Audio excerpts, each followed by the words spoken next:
Selamat malam, Bu Heni dan para dosen serta rekan-rekan mahasiswa sekalian. Pada malam hari ini saya akan mempresentasikan mengenai proposal penelitian yang telah saya lakukan yang berjudul Layanan Peer Counseling Individu dengan Pendekatan RIBT untuk mengurangi perilaku prokrastinasi akademik mahasiswa BK Angkatan 2021. Izinkan saya memperkenalkan diri terlebih dahulu. Nama saya Marcella Dominika Nara Parera. Saya BK Angkatan 2021, NIM saya 2021 0304 0008. Pada malam hari ini, kita akan membahas terlebih dahulu di bab 1 terkait dengan pendahuluan. Latar belakangnya itu sendiri karena saya melihat sebagian dari mahasiswa-mahasiswi yang saat ini sedang berada di semester 4 kerap kali melakukan perilaku yang bisa dibilang prokrastinasi akademik. Ini merupakan perilaku di mana seseorang menunda dalam mengerjakan tugas. Perilaku ini kerap kali kita temukan terutama di lingkungan mahasiswa. Hal-hal lainnya pasti terdapat faktor yang menyebabkan seseorang memiliki perilaku seperti ini.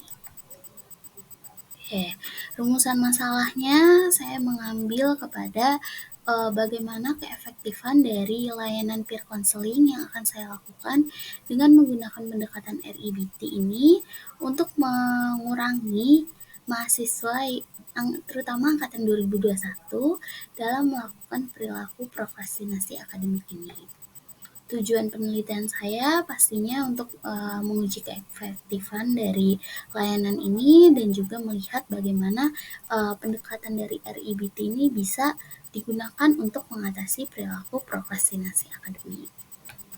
Manfaat penelitian itu sendiri untuk pertama pastinya menambah referensi kepada pembaca yang lain, kedua untuk saya sendiri, dan ketiga untuk pihak kampus, dosen, dan seluruh masyarakat di dalam kampus, dan juga untuk melihat keefektifannya itu sendiri manfaatnya. Oke, kita akan lanjut ke bab 2 tinjauan teoritis. Di sini saya mengambil terdapat landasan teori 3 yaitu prokrastinasi, tentang pendekatan RIBT dan layanan peer counseling. Prokrastinasi sendiri ini sebenarnya kerap kali kita temukan terutama di lingkungan perkuliahan. Tadi saya sudah mengatakan bahwa perilaku prokrastinasi akademik ini pasti terdapat faktor yang menyebabkan individu melakukan hal tersebut. Selain itu juga pendekatan RIBT ini lebih menekankan pada pemikiran yang irasional atau persepsi orang terhadap segala sesuatunya, yang mana ini menyebabkan mungkin individu menunda dalam mengerjakan tugas. Layanan peer counseling adalah layanan konseling individu yang dilakukan oleh teman sebaya. Oke, kita lanjut ke objek penelitian saya yaitu mahasiswa BK 2021 dan akan menggunakan layanan konseling individu.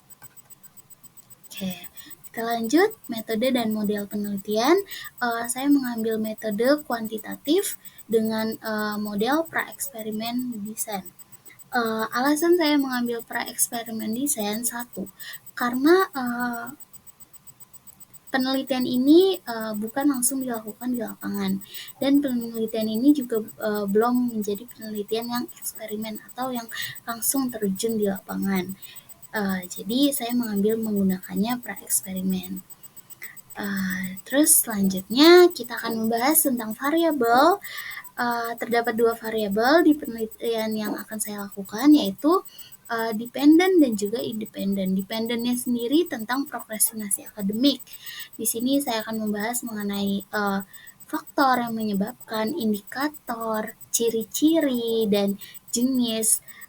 Sedangkan untuk di independent sendiri yaitu tentang pendekatan RIBT yang akan saya gunakan saya akan menjelaskan tentang langkah-langkah dan juga terdapat bagian mengenai Vivatus Stratek itu sendiri.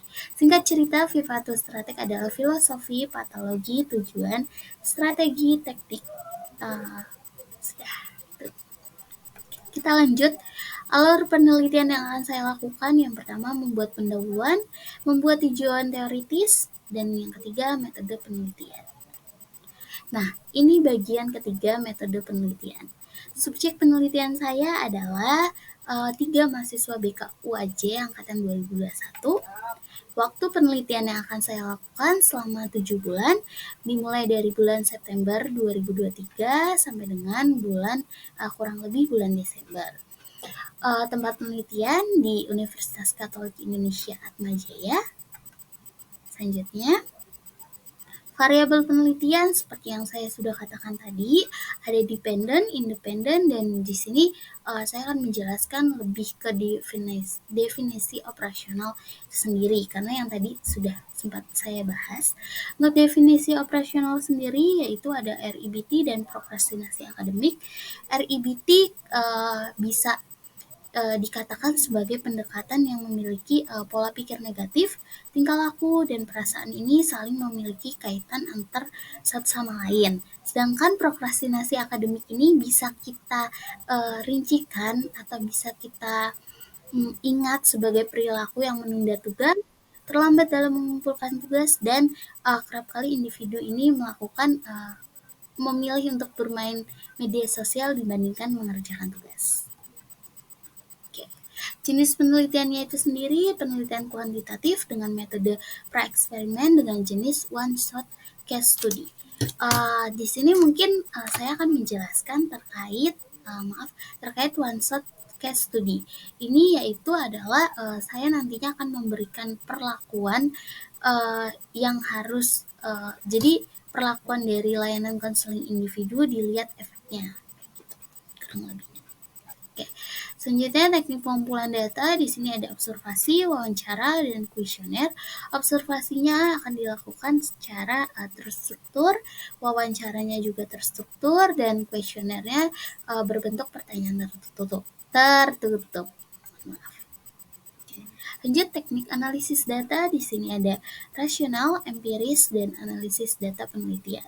Pada bagian ini rasional lebih ke arah statistik inferensial, yang dimana saya ingin melihat tingkat dari keberhasilan proses layanan konseling yang telah dilakukan.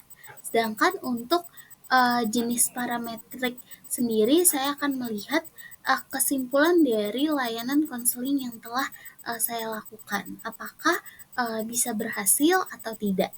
Sedangkan untuk di empiris sendiri ada validitas dan reliabilitas. Validitasnya sendiri yaitu validitas konten, yang dimana validitas konten ini lebih ke arah konten yang bisa dibilang saya akan meminta bantuan kepada ahli untuk mengecek terkait dengan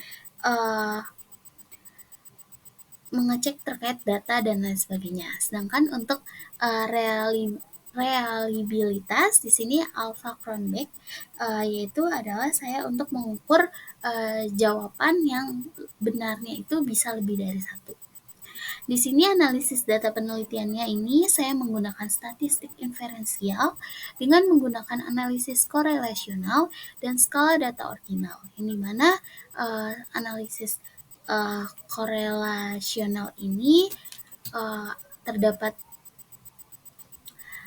bagian di mana saya ingin melihat pengaruh dari layanan konseling yang telah saya berikan dan data ordinal ini untuk melihat nilai tinggi serta nilai sampai dengan nilai rendahnya.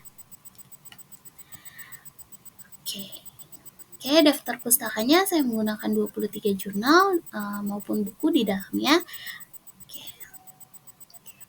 Sekian presentasi dari saya. Apabila ada yang ditanyakan, silakan, dan terima kasih atas